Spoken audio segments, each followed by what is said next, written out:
જે દલાલોએ ભાજપના જે દલાલોએ એફઆઈઆર ઉપર સહીઓ કરી છે ને એને સરકાર બદલાઈને ત્યારે અમે આપશું મેડલ વ્યવસ્થિત પિત્તળના. કોર્ટમાં કાગળ જમા કરાવશે, એમાં લખ્યું હશે કયા દલાલે સહી કરી, જોઈ લઈશું એને અમે. હું વાત કરો એમ બી જાઉં અમે એફઆઈઆર થી, એટલે શું કાંઈ બાપાની પેઢીઓ હાલે છે?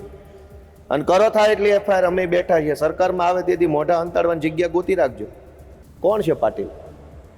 બહુ મોટા ઉદ્યોગપતિ છે, સ્વતંત્રતા સેનાની છે, દેશમાં કોઈ આંદોલન કર્યું હતું ખેડૂતો માટે. કોણ છે એ? છે ને મંત્રી ગુજરાતમાંથી. એટલે આ બધા બોલ બચ્ચન ટોળકીના સભ્યો છે. સેન્સ લેવાની પ્રક્રિયામાં વાતો તો નોનસેન્સ જેવી કરે છે. તમારે ટિકિટ આપવી ગુંડાઓને, લફંગાઓને, તોડબાજોને, બુટલેગરોને, વાતો કરવાની શાહુકાર જેવી. ઈશુદાન ગઢવીને અત્યારે એરેસ્ટ કરી લીધા. અમારા બધા જ મહત્વના હોદ્દેદારો છે એની ઉપર ખોટી એફઆઈઆર હતી. એક જ સરખી એફઆઈઆર, પણ એક સરખી. પોરબંદરની એફઆઈઆર અને છોટા ઉદેપુરની એફઆઈઆર એક સરખી, કલમ એક સરખી, ફરિયાદી પણ એક સરખા, ભાજપના બુટલેગરો, અને આરોપી પણ એક સરખા, આમ આદમી પાર્ટીના કાર્યકર્તા. આઈપીએસ ડીવાયએસપી લેવલના લોકોએ રીતસરની ભાજપની દલાલી ચાલુ કરી. જેને કહે છે આપણે કે સ્થાનિક સ્વરાજ્યની ચૂંટણીઓ આવી રહી છે, ખાસ કરીને તાલુકા પંચાયત, જિલ્લા પંચાયત, નગરપાલિકા અને કોર્પોરેશન. આવા સંજોગોની અંદર ગુજરાતની અંદર આમ આદમી પાર્ટી છે અત્યારે પૂરજોશમાં છે. એક તરફ વિશાળ દરવાડી કરવા માટે આખા ગુજરાતની અંદર એક જુવાળ ચાલે છે, બીજી તરફ ભાજપ જે છે એ આમ આદમી પાર્ટીને પછાડવા માટે કોશિશ કરે છે. જોકે કોંગ્રેસ આમાં ક્યાંય છે કે નહીં એ તો જોવું જ રહેશે, પરંતુ હાલ જે સ્થિતિ છે એ પ્રમાણે આમ આદમી પાર્ટી અને ભાજપ વચ્ચેની આ લડાઈ દેખાય છે. હવે અત્યારે આમ આદમી પાર્ટી છે એક આક્ષેપ લગાવી રહી છે કે છેલ્લા 3 મહિનાની અંદર ગુજરાતની અંદર 160થી પણ વધુ કાર્યકર્તાઓ, પદાધિકારીઓને ભાજપ દ્વારા જે છે એ ધરપકડ કરી અને જેલમાં પૂરવામાં આવ્યા છે, ખોટી રીતે પૂરવામાં આવ્યા છે, એવો આમ આદમી પાર્ટી આક્ષેપ લગાવી રહી છે. આજે ઈશુદાન ગઢવીની પણ ધરપકડ કરવામાં આવી છે. ત્યારે આપણી સાથે ગોપાલભાઈ ઇટાલિયા કે જે વિસદરના ધારાસભ્ય છે અને જેણે આખા ગુજરાતની અંદર આમ આદમી પાર્ટીને સશક્ત બનાવવાની કોશિશ શરૂ કરી છે, એમની પાસેથી જાણીએ કે ખરેખર સ્થિતિ શું છે હાલ. અત્યારે ગોપાલભાઈ, ગુજરાતની અંદર આમ આદમી પાર્ટી કેટલી મજબૂત? બેન, પાર્ટી તો બહુ મજબૂત છે, પણ સ્થિતિ બહુ ગંભીર છે. ભાજપ બિલકુલ અત્યારે નિમ્નમાં નિમ્ન કક્ષાની હરકતો પર ઉતરી આવી છે. 30 વર્ષથી ભાજપની સરકાર છે. સારા કામ કર્યા હોય, લોકો ખુશ હોય, તો પછી તમારે હલકા કામ કરવાની જરૂર ન પડે. ગુજરાતમાં 1 મહિના કરતાં પણ ઓછા સમયમાં, આ છેલ્લા 1 મહિના કરતાં ઓછા સમયમાં 45 કરતાં વધુ એફઆઈઆર માત્ર આમ આદમી પાર્ટીના કાર્યકર્તાઓ ઉપર કરી. મહત્વના હોદ્દેદારો, 100 કરતાં વધુ લોકોની ધરપકડ થઈ ચૂકી છે. આ હું જ્યારે બોલું છું ત્યારે ઈશુદાન ગઢવીને અત્યારે ખંભાળિયા પોલીસે એરેસ્ટ કરી લીધા છે. આખા ગુજરાતમાં પોલીસને એક જ કામ સોંપવામાં આવ્યું છે કે બુટલેગરોને શાંતિથી રહેવા દો, ડ્રગ્સ માફિયા, તોડબાજો, બળાત્કારીઓ, ચરી ચપ્પા લઈને ફરનારા લોકોને કશું જ પોલીસે કરવું નહીં. આખા ગુજરાતની પોલીસે માત્ર ને માત્ર આમ આદમી પાર્ટીના કાર્યકર્તાને એરેસ્ટ કરવાનું કામ સોંપ્યું છે, અને એના ભાગરૂપે ઈશુદાન ગઢવીને અત્યારે એરેસ્ટ કરી લીધા. અમારા બધા જ મહત્વના હોદ્દેદારો છે એની ઉપર ખોટી એફઆઈઆર હતી. એક જ સરખી એફઆઈઆર, પણ એક સરખી. પોરબંદરની એફઆઈઆર અને છોટા ઉદેપુરની એફઆઈઆર એક સરખી, કલમ એક સરખી, ફરિયાદી પણ એક સરખા, ભાજપના બુટલેગરો, અને આરોપી પણ એક સરખા, આમ આદમી પાર્ટીના કાર્યકર્તા. આખા ગુજરાતમાં અત્યારે ભાજપવાળાએ એક મોટું એવું ઓર્ગેનાઇઝ ક્રાઇમ જેને કહી શકાય એવું ષડયંત્ર કર્યું છે કે ચૂંટણી પહેલાં આમ આદમી પાર્ટીના 10,000 કરતાં વધુ મહત્વના હોદ્દેદારો કે જે થોડા ઘણા નિર્ણાયક વ્યક્તિઓ હોય એને પકડીને જેલમાં પૂરી દેવાના, આખી ચૂંટણીમાં આમ આદમી પાર્ટી પાછળ રહી જાય અને ભાજપ આવી દાદાગીરી કરીને જીતી જાય એવું ષડયંત્ર થઈ રહ્યું છે. અચ્છા ગોપાલભાઈ, જ્યારે વિસાવદરની ચૂંટણી હતી એને લગભગ હવે 1 વર્ષ થવા આવ્યું છે, વિસાવદરની અંદર પણ આવી થોડીક સ્થિતિઓ જોવા મળી હતી. એ દરમિયાન જનતાએ તમારો સપોર્ટ કર્યો અને તમને જીતાડ્યા છે. હવે આવી પરિસ્થિતિમાં ગુજરાતની જનતા તમને કેટલો સપોર્ટ કરશે? જનતાએ સપોર્ટ કરવો જ જોઈએ. કેમ કે તમે સમજો કે 45 એફઆઈઆર આમ આદમી પાર્ટીના લોકો ઉપર થઈ, બુટલેગરો ઉપર નથી થઈ, ગુંડાઓ ઉપર નહીં, માફિયાઓ, તોડબાજો, ખનીજ માફિયા, જમીન પચાવી પાડવા વાળા એની ઉપર નહીં. ગુજરાતના પોલીસ સ્ટેશનોની બેન વાસ્તવિકતા એ છે કે સામાન્ય માણસ એફઆઈઆર કરાવવા જાય તો પોલીસ એને મારીને ગાળો દઈને કાઢી મૂકે છે. અને આ 45 એફઆઈઆરમાં ફરિયાદી બુટલેગરો છે. એટલે સ્થાનિક બુટલેગરોને પોલીસ ફોન કરે કે તું આમ આદમી પાર્ટીના ફલાણા કાર્યકર્તા સાથે નોર્મલ ઝઘડો કરવાનો અને પછી પોલીસ સ્ટેશન આવી જાવ ને એટલે અમે ફરિયાદ લખી લઈશું. એટલે 45 જેટલા બુટલેગરોની ફરિયાદો પોલીસે લખી લીધી. સામાન્ય માણસ સાયકલ ચોરીની ફરિયાદ લખાવા જાય ને તો પોલીસ ગાળો આપે છે, મારી લે છે અને ઉલટાનો ફરજમાં રૂકાવટ કરીને બેસાડી દે છે. આખા ગુજરાતના મોટા અધિકારીઓએ કોક એક બે અમુકને બાદ કરતા લગભગ આઈપીએસ ડીવાયએસપી લેવલના લોકોએ રીતસરની ભાજપની દલાલી ચાલુ કરી છે અને આ બધા દલાલોએ ભેગા મળી આમ આદમી પાર્ટીને અત્યારે ટાર્ગેટ કરવાની કોશિશ કરી છે. બેન, 100 માણસોની એફઆઈઆર કેવી રીતે, 100 લોકોની ધરપકડ કેવી રીતે થાય? અને બધા કોઈ કંઈ દારૂ વેચતા હોય, જુગાર રમતા હોય, ડ્રગ્સ એવા નથી. આમ આદમી પાર્ટીના હોદ્દેદારો છે, એમના ઉપર ખોટા આરોપ ઊભા કરવામાં આવ્યા કે આણે માર્યું, આણે ચોનાનો ચેન તોડી લેવાની કોશિશ કરી, આણે ગળું દબાવ્યું, આણે ગાડી ભટકાડી, આવા બધા આરોપો. અને એમાં 100 કરતાં વધુ માણસોની ધરપકડ કરી લીધી. આ પાછળનું કારણ ભાજપનો ડર ખરી? હવે એના ઘરે જવાનો ટાઈમ જ આવી ગયો છે અને પહેલાં ઘરે જશે, કેમ કે આ ચૂંટણી નાની ચૂંટણી છે, લોકલ બોડીની છે. આ ચૂંટણીમાં ઘરે જશે, વિધાનસભા પછી જેલમાં જશે, કેમ કે ત્યાં અમારી સરકાર આવશે. સ્ટેપ બાય સ્ટેપ કામ ચાલુ છે. અચ્છા, તમે અત્યારે જે લોકોને વિસાવદરના સ્થાનિક લોકોને ગાંધીનગર સુધી લઈ જાઓ છો, તમે જે એક્ટિવિટી કરો છો, તમે રોજ જે વિધાનસભાની બહાર આવી જે પ્રશ્નો છે એ અંગે લોકોને જાણકારી આપો છો, તમને લાગે છે કે તમારી જે આ એક્ટિવિટીઓ છે એના લીધે ક્યાંક ને ક્યાંક બીજા જે આમ આદમી પાર્ટીના લોકો છે એ સફર કરી રહ્યા છે? સફર તો બેન આખું ગુજરાત કરે છે.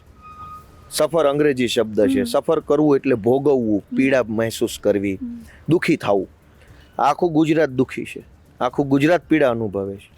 મેં તો એવો પ્રયત્ન કર્યો કે એમાંથી લોકોને કેવી રીતે થોડું ઘણું આશ્વાસન મળે, થોડી ઘણી હિંમત મળે, થોડું ઘણું બળ મળે કે કોઈ તો માણસ છે અમારા માટે લડનારો. મેં જે પ્રયત્ન કર્યો કે અમારા વિસાવદરમાંથી બસોમાં બેસાડીને હજારો લોકોને હું વિધાનસભા જોવા લઈ ગયો.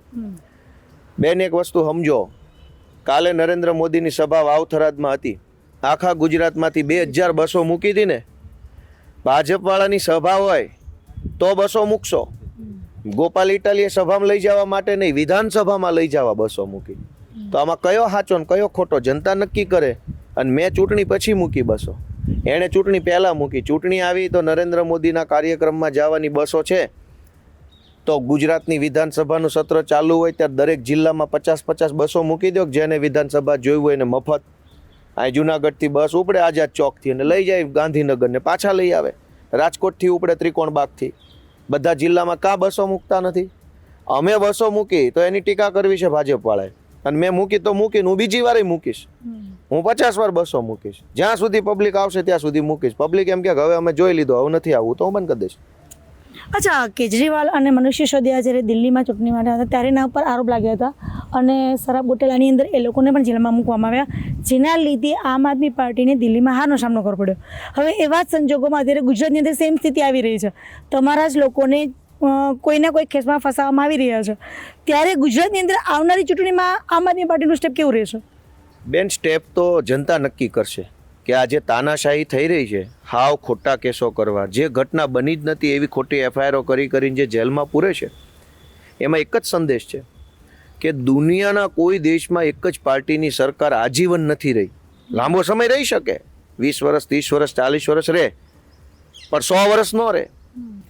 જે દલાલોએ, ભાજપના જે દલાલોએ એફઆઈઆર ઉપર સહીઓ કરી છે ને, એને સરકાર બદલાઈને ત્યારે અમે આપશું મેડલ વ્યવસ્થિત પિત્તળના, અને એને શીખવાડીશું કેવી રીતે કાયદો અને સરકાર કામ કરે. તમે શું સમજો છો? અમે ગાંડા છીએ? અમને બધી બુદ્ધિ છે. જેને ભાજપની દલાલીઓ કરીને પ્રમોશન લેવા છે, સારા પોસ્ટિંગ લેવા છે, અને અત્યારે અમારા કાર્યકર્તાઓ પર ખોટી એફઆઈઆરો કરીને એમાં જેની સહીઓ છે ને ભૂસાઈ નથી જવાની. કોર્ટમાં કાગળ જમા કરાવશે, એમાં લખ્યું હશે કયા દલાલે સહી કરી, જોઈ લેશું એને. અમે હું વાત કરો એમ બી જાઉં અમે એફઆઈઆર થી, એટલે શું કાંઈ બાપાની પેઢીઓ હાલે છે? અને કરો થાય એટલી એફઆઈઆર અમે બેઠા છીએ. સરકારમાં આવે તેથી મોઢા હંતાડવાની જગ્યા ગોતી રાખજો. તમને લાગે છે કે જનતા ખરેખર આ જે વસ્તુ તમે કહો છો અથવા તો જે સ્થિતિ છે, જનતા એ વસ્તુને સમજી અને જ્યારે ચૂંટણી આવે છે ત્યારે મોટા ભાગે જનતા છે સમજે છે, બધું પીડા પણ સહન કરે છે, નક્કી પણ કરે છે, આંદોલન પણ કરે છે, પણ જ્યારે ચૂંટણી આવે છે ત્યારેની આંગળી છે એ એક બટન છે કે બીજી બટન જતી રહે છે. એનું કારણ શું હોઈ શકે? એનું કારણ એ હતું કે અત્યાર સુધી વિકલ્પ નહોતો. અત્યાર સુધી શું હતું કે ભાજપ કોઈને પસંદ ન હતી, પણ કોંગ્રેસને તો કોઈ સંજોગોમાં વોટ નથી દેવો, એ માનસિકતા ગુજરાતની છે. હવે ત્રીજી કોઈ પાર્ટી હોય નહીં તો શું કરવાનું પબ્લિકે? યા તો ઘરે બેસી રહેવાનું, યા તો લાચારીમાં બીજેપીને વોટ આપવાનો. હવે ત્રીજી પાર્ટી આવી, સરસ કામ કરે છે, મહેનત કરે છે, અને એની મહેનત એટલી બધી છે કે ભાજપે અમારી પાછળ પોલીસ મૂકવી પડી છે. અમારી ઉપર એફઆઈઆરો કરવી પડે, 45 એફઆઈઆર 1 મહિના કરતાં ઓછા સમયમાં. 100 લોકોની ધરપકડ, ઈશુદાનની આ બધું કરે છે. એનાથી એવું દેખાય છે કે આમ આદમી પાર્ટી આવી ચૂકી છે, લોકોના દિલ સુધી પહોંચી ચૂકી છે, બહુ સારી પાર્ટી છે. અને એટલે લોકોને આ વખતે વિકલ્પ મળ્યો છે. એટલે હવે જોજો આંગળે રાઈટ જગ્યાએ જઈને જ ઊભી રહેશે. સ્થાનિક સ્વરાજ્યની ચૂંટણીમાં કેવા લોકોને ટિકિટ આપવામાં આવવી જોઈએ? સારા લોકો. સારા મીન્સ સારા એટલે સમાજ જેને પસંદ કરતો હોય, સમાજમાં થોડીક આબરૂ હોય, હલકા ધંધા ન કરતા હોય, લોકોને નડતરરૂપ કામ ન કરતા હોય, ચૂંટાઈ જાય તો પોતાની પૂરી શક્તિથી લોકોનું કામ કરવાની સારી માનસિકતા ધરાવતા હોય, એવા માણસો. આજે ભાજપની અંદર સેન્સ હતી. ભાજપની અંદર એવું કહેવામાં આવ્યું, જગદીશ વિશ્વકર્માએ એવું કીધું ભાજપ અધ્યક્ષે કે એવા લોકોને ટિકિટો ના આપવી જોઈએ, એવા લોકોને ભલામણ ના લેવી જોઈએ કે જેને કોઈ નેતા અથવા તો આપણો જ કોઈ વ્યક્તિ છે એની લાગવગ કે ભલામણ કરતો હોય. સામાન્ય કાર્યકર્તાને ટિકિટ આપવી જોઈએ. આમ આદમી પાર્ટી આ વિશે શું કહેશો? ભાજપમાં ટિકિટ આપવાનો એક જ નિયમ છે બેન, તમે જાણો છો, જગદીશભાઈ જાણે છે. પાટીલ કોણ છે? કોણ છે? હું તો કેમ કહી શકું? એ બધાને બધી ખબર છે, એમાં કહેવાનું શું હોય? હવે આ તો બધી દીવા જેવી વાતો છે. કોણ છે પાટીલ? બહુ મોટા ઉદ્યોગપતિ છે, સ્વતંત્રતા સેનાની છે, દેશમાં કોઈ આંદોલન કર્યું હતું ખેડૂતો માટે. કોણ છે એ? છે ને મંત્રી ગુજરાતમાંથી. એટલે આ બધા બોલ બચ્ચન ટોળકીના સભ્યો છે. સેન્સ લેવાની પ્રક્રિયામાં વાતો તો નોનસેન્સ જેવી કરે છે. તમારે ટિકિટ આપવી ગુંડાઓને, લફંગાઓને, તોડબાજોને, બુટલેગરોને, વાતો કરવાની શાહુકાર જેવી. કોને આપી છે નથી જોતા તમે અડખે પડખે? કેટલાય ધારાસભાની ટિકિટો કોને દીધી છે? અગાઉ ગઈ જિલ્લા પંચાયતમાં કોને કોને ટિકિટો દઈને ક્યાં બેહાડ્યા છે નથી જોતા? જુનાગઢ જિલ્લામાં કેવા કેવા ચૂંટાઈ ગયા છે. તમને હું બે જાણીએ જ છે ને, નામ નથી લેવું આપણે, ખોટા મોટા થઈ જાય આપણે બોલીએ તો. એટલે જગદીશભાઈ ભાજપની ટોળકીનો સિદ્ધાંત છે બોલવાનું શાહુકાર જેવું અને ધંધા 2 નંબરના કરવાના. ટિકિટો આપે ત્યારે જોઈ લેજો, એકેય સારા માણસને નહીં મળી હોય. સમાજનો ઉતારમાં ઉતાર, હલકામાં હલકો, નબળામાં નબળો, બોગસમાં બોગસ, લફંગામાં લફંગો હશે ને એને મળશે. ઓછો લફંગો હશે તોય નહીં મળે. સૌથી ઊંચો લફંગો હશે, સૌથી ઊંચો નબળો માણસ હશે, એને પહેલાં ટિકિટ મળશે. સહેજે ઓછો લફંગો હશે તો વારો કપાઈ જાય કે ભાઈ તું ઓછો લફંગો છે, અમારે મોટો લફંગો જોઈએ. આ એનો નિયમ છે. અને એટલે તમે આખી ટોળકી જુઓ, બોલવાનું એવી રીતે જાણે એમ થાય કે આ એક જ મહાપુરુષ છે આખી દુનિયામાં, બીજા કોઈ કંઈ છે જ નહીં. અને ધંધા શું કરે આપણે નથી જાણતા? આ ગઈ જિલ્લા પંચાયતની ટર્મ પૂરી તેમાં કેટલા મહાપુરુષો જીત્યા છે અને કેવા કેવા નમૂના જીત્યા છે, તમે એનું નથી જાણતા? અને હવે કયા મોઢે એવી વાતો કરે છે કે અમે સારા માણસને ટિકિટ આપશું એમ? તો ગયા વખતે કેવી રીતે આપી હતી? ચંદ્ર ઉપરથી લઈ આવ્યા ટિકિટો.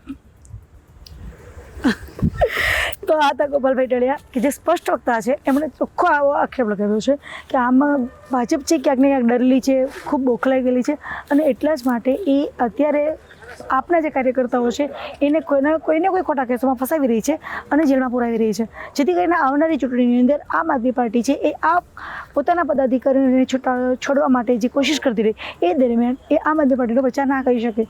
જોઈએ કે આવનારી ચૂંટણીની અંદર આમ આદમી પાર્ટી છે એ પ્રજા સુધી પોતાની વાત કેવી રીતે પહોંચાડે છે અને સાથે સાથે ભાજપ છે એ લોકોનો વિશ્વાસ કેવી રીતે જીતે છે. ભાર્ગવી જોશી, ગુજરાત તક, જુનાગઢ.